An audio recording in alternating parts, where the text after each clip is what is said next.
Brilliant. Good morning, David. It's a pleasure to talk to you. How are you?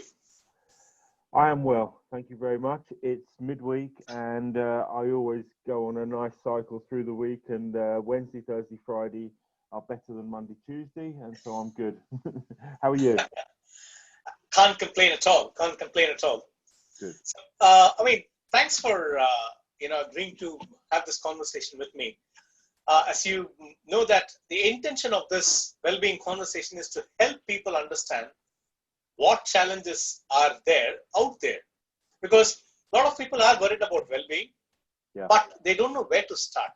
So yeah, I thought if I can actually get people who are working in this space to give an overview, that will probably give the comfort to everyone who's listening and watching this video that they are not out there all alone. It's a yeah, problem that everyone is facing. yeah. And then the expertise that you have, if you can give some practical tips, maybe they can go back and implement it. That's the intention. Yeah, Okay. Yeah, brilliant. So for the benefit of our viewers, can you please say what you do and where you work? yeah, And a little bit of absolutely. David, a colorful side of things, apart from the nice goatee that you have. Apart from the beard. Yeah, no problem. Pleased to. First of all, let me start by saying that I suffer with anxiety and depression. Um, And so my interest in mental health is also a personal one. And there are members of my family that also um, suffer with mental health issues. So this is something which has been personally on my agenda for many years, and now professionally. And may I introduce myself as well? So I'm employed by the Thames Valley Chamber of Commerce. I'm the Business Alliance Manager, which means that I look after around 60 multinational organisations in membership in the Chamber. So people like BMW, GWR, Sanofi, University of Reading, kind of the larger organisations. And my role is to engage with them in membership to help them contribute to our agenda, which is to inform Her Majesty's government and inform policy and help future-proof the Thames Valley region. So our remit really is to support businesses in the Thames Valley to help them with their branding, with retaining staff, with attracting people, and their contribution to the greater good of future-proofing the Thames Valley. Personally, my background is from a commercial background, selling consumer electronics into larger retailers, people like Dixon's. I did that for many years, and then I kind of came out of that, and now I find myself at the Thames Valley Chamber of Commerce. Would you like me to say anything about the Thames Valley itself chamber, or is that Yeah, not really relevant? for the benefit of viewers, yeah, this, Okay, it's your platform. okay, Promote Thames perfect. Valley Chamber. Okay, so I didn't know anything about chambers of commerce before I joined, which is why I wonder whether it's worth me giving a short summary. So this will be short. So we are one of 53 accredited chambers, and we're accredited with the British Chambers of Commerce, who are the ones that have the weekly conversations and dialogue with Her Majesty's government, with Westminster and Whitehall. Being accredited means that we have, I suppose, a direct line into the BCC, and we work with the British Chamber of Commerce, with their policy team and with their agenda with businesses. So we're the fifth largest out of 53 chambers. We're the second largest chamber for inward investment outside of London, and we cover quite a wide range actually in area, going right out to sort of Swindon, West London, almost up to kind of Milton Keynes, Oxfordshire, and predominantly our membership is Bucks and Berks, with a high concentration in Slough and Reading and Oxfordshire. So that's uh, that's the chamber. That's a brief introduction to myself. Um, Fantastic. One of the other Fantastic. roles that I do within the chamber is I'm the mental wellbeing champion for the chamber. And so what that involves is I kind of gather out of our membership those people who are passionate about mental health, about mental well-being, who would like to learn about best practice, and share knowledge about what works and what doesn't work. And so my role is also to kind of gather people to things like webinars and events where we'll discuss mental well-being from from the perspective of what businesses are doing and can do to support their workers with mental well-being. Brilliant. So, I mean, given that you said you are, you are going through some of the well-being challenges yourself, and you are being the well-being champion. Yeah. You actually, when you interact with companies, is there a common thread that you see that has emerged pre or post-COVID from a well-being perspective?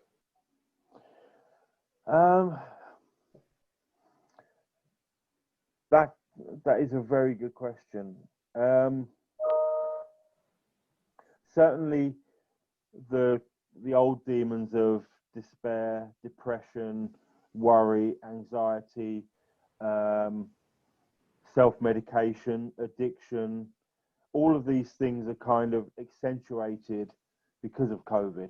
So where there was already anxiety, where there was already some struggles with personal life, COVID seems to have exacerbated that. And so the concerns from, health and safety people, HR people looking at their mental well-being strategy in organizations is how to reach those people.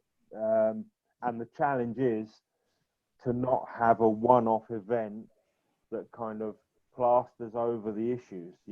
It's very easy for an organization to get a few mental health Workshops or webinars, webinars, first aiders, and then report to the board. Oh, we've got our mental well-being strategy down pat. We're okay because, hey, look at the posters on the wall. We've got our mental health first aiders. That's all we need to do. And you and I both know, Ram, that this is something far deeper and needs to permeate all levels of an organization in order for the stigma to be reduced and for the people who really need help to feel comfortable to be able to access that support that they need. Okay. I mean, I have talked to quite a few organizations. Some have, this is, I'm talking of corporates, not the SMEs. Sure. So some have actually taken a proper approach, even pre-COVID. They've got a well-being strategy in place. They actually get everything, literally, to use the term, every duck lined in order. Yeah. They've got all that. Yeah. And there are companies like what you say, again, corporate ones, who are just doing it and who are now waking up to the reality is okay, having a mental health first aider is not just going to cut the mustard. We need to actually think deeper and wider. Yeah. Now, I am also seeing that people are worried more about the exact thing that you raised, where I can't see them day to day. And how do I ensure that that support is provided? Yeah. Because putting up a poster or one or two webinars or a mental health first aider is not going to help. So that's something which people are starting to talk about. So do you see anything interesting that has emerged as a result of have you noticed anything interesting with companies?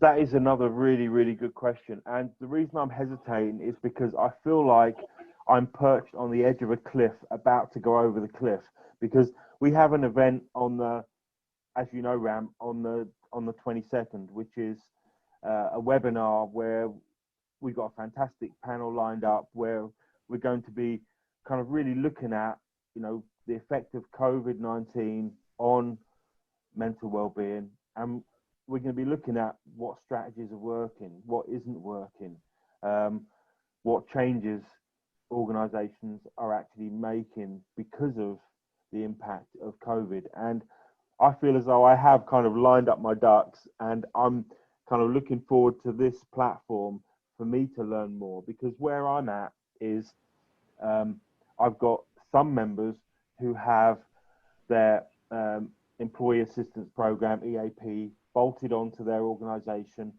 who are really, really effective and flexible. They have their occupational health working, who are really effective. They've got their mental health first aiders, and the three kind of aspects of mental health in the company work really well together. And pair that with good top-down leadership, and it seems like they're making a difference.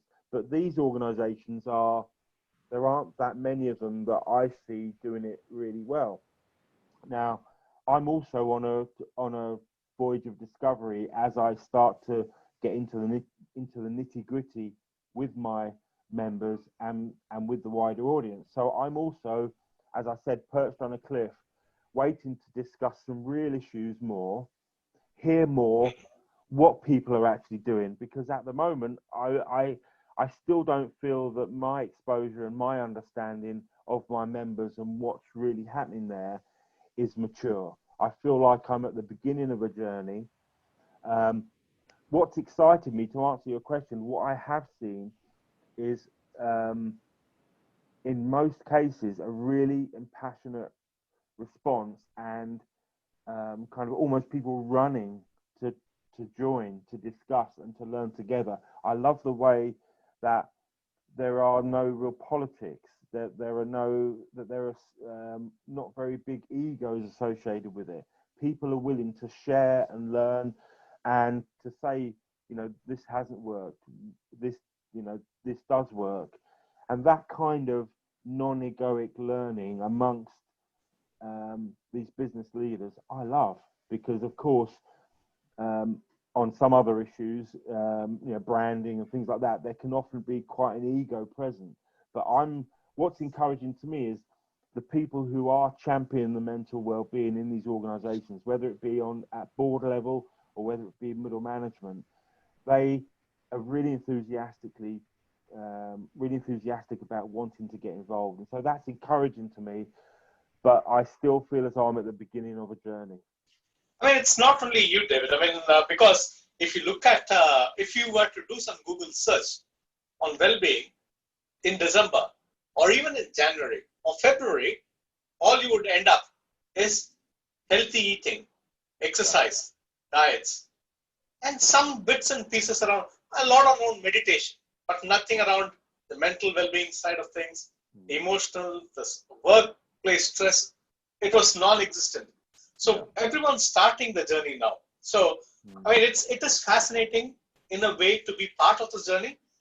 And it's also an interesting thing to note that companies are now realizing that, boundaries or lack of it now, because people are not in the same space, has actually is trying to bring them together at a deeper level, which is very interesting.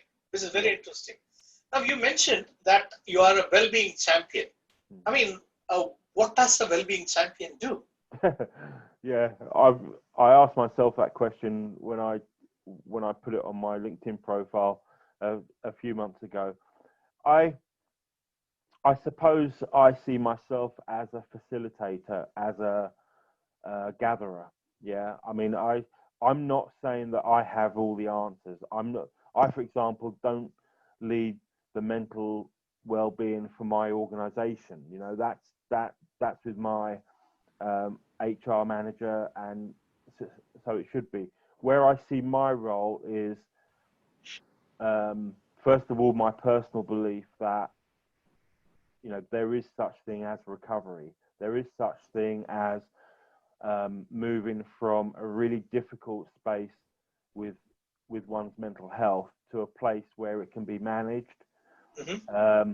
I do also believe that if an organization really wants to support their staff, that there needs to be a concerted effort across all management, across all layers of an organization, in order for the stigma to be reduced, in order for trust to be built, and for individuals to be able to say, hey, you know what, this is a bad day and I am struggling. And when that happens and that's accepted in an organization, and I've seen it, a different energy encompasses the people, and there is a more compassionate leadership.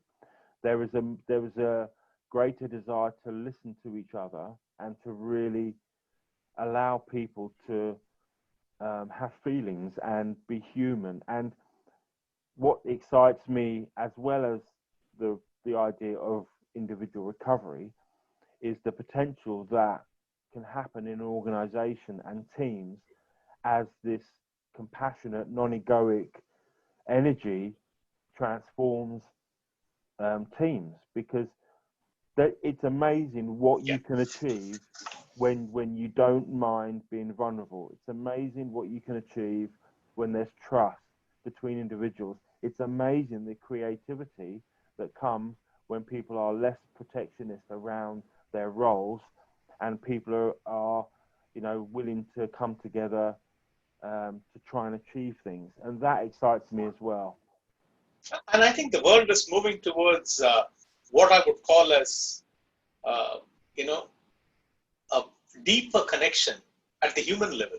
Rather than profits driving people, it's now saying profits matter, but people matter equally. Because Yeah. that's a very, very interesting dynamic. So if I am to ask you some pearls of wisdom, because you work with big companies, and the chamber has so many companies of various, they have 5-man bands, 1-man to 100 people. Yeah. How and where would you? I mean, how can they start the well-being journey? If you're looking at it, where should they start? I think that the place to start is always with the leadership. I think that any well-being initiative will fall flat unless you have a friend at the senior leadership. I believe that the importance of leadership in giving permission for the other members to be able to talk about and own up to and share experience and be vulnerable. I think that all comes from the top.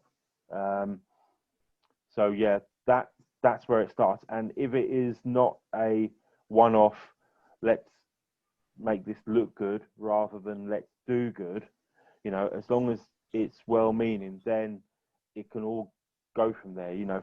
And as strategy is kind of developed, hopefully from getting together with organizations such as people who are joining us on the 22nd, I think then the world is our oyster, as it were, because we can learn from others. We can see the one-man bands, the corporates, the larger multinationals.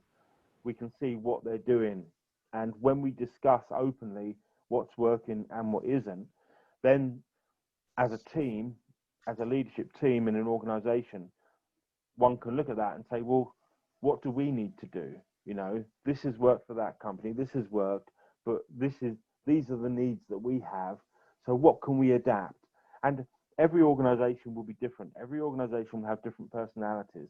And that's the responsibility of, dare I say, management, to understand their people and understand their needs, and to have good managers in place that can report back accurate information to be able to understand more the people that are working for them. So that human capital, understanding your workforce, understanding your people, that's where the real wisdom comes from. Without that, if you don't have that, you're not going to go anywhere. You're going to be throwing things at people, some of which may catch, some of which may not.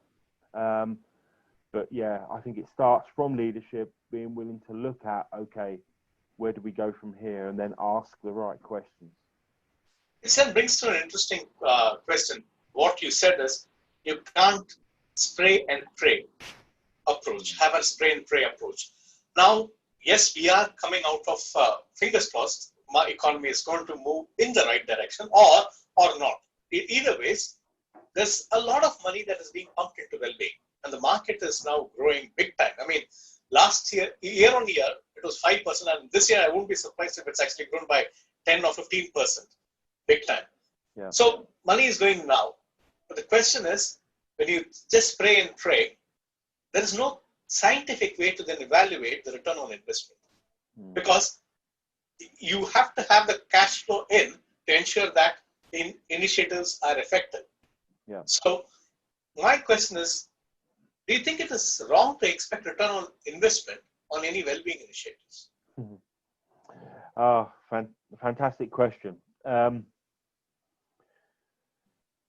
And allow me to be honest with you. I think this is a huge blind spot for organizations. And, you know, one of the outcomes that I'm hoping from our well-being agenda in the chamber is to really drill down to what can be measured and to put a value on well-being.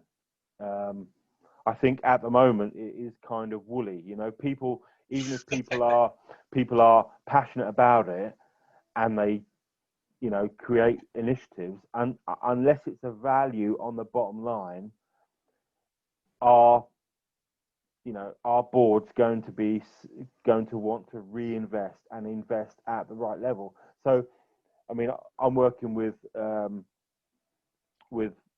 I mean, they won't mind me saying Pfizer at the moment on a value healthcare project where they're seeking to monetize and put a value on people's health. You know, everything.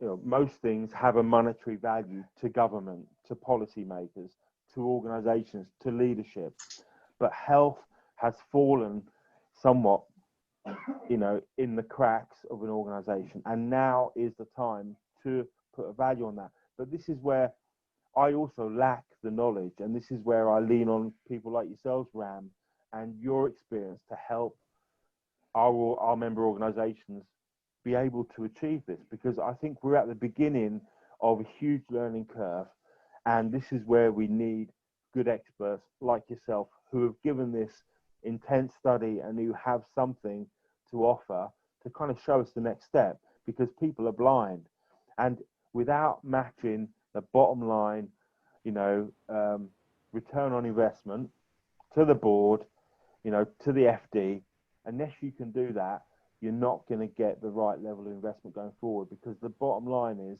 businesses are in this in order to stay alive, create a future, and they do that through their profits. And the way to measure profit, that's where this is, you know, touching on this question, and I appreciate you asking it. Brilliant. Now, I'm mindful of the time. Give one last question.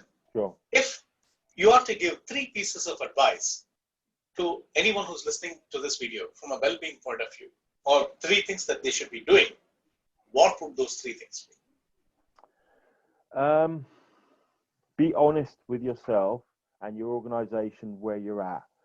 Do a personal inventory, either if that's for yourself in your role in your organization, or of your organization if you're in a leadership position. Be honest with where you're at. Number 2, identify where you would like to be. You know, ask questions, have a look at what other organizations are doing. If you don't know where you need to be, have a look.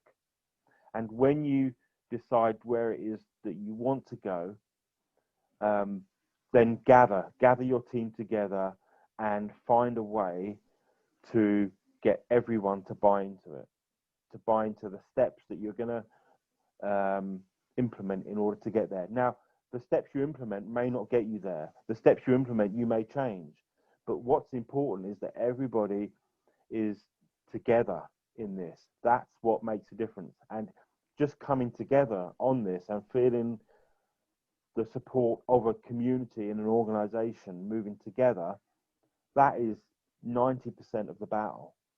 10% is the kind of, okay, this program, what works, how we integrate with our EAP, occupational health. Do we need to, you know, employ a psychotherapist 1 day a week? You know, all these, what you do is not as important as how you do it, and you do it together. Okay, brilliant.